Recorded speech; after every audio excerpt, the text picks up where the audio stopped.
तर मंडळी, दुधी भोपळ्याची भाजी एक वेगळ्या पद्धतीने बनवण्यासाठी इथे मी दुधी भोपळा अर्धा कापून घेतलेला आहे. त्याचे थोडे मोठे काप केलेले आहे. मोठे काप हे तेलात तळून घेतलेले आहे 10 मिनिटं मंद आचेवर.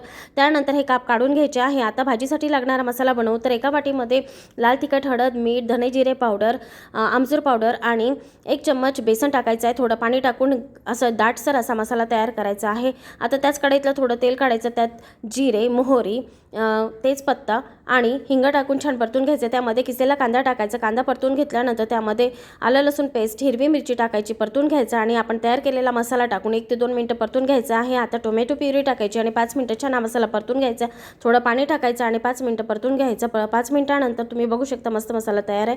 आता त्यामध्ये आपण तळून घेतलेले काप आहे दुधी भोपळ्याचे ते टाकायचे. झाकण झाकून 5 मिनिटं भाजी शिजवून घ्यायची. 5 मिनिटानंतर त्यामध्ये 1.5 ग्लास गरम पाणी टाकायचं आणि कसुरी मेथी टाकायची. 15 मिनिटं ही भाजी मंद आचेवर शिजवून घ्यायची आहे. कोथिंबीर टाकायची आणि इथे मस्त चमचमीत भाजी तयार.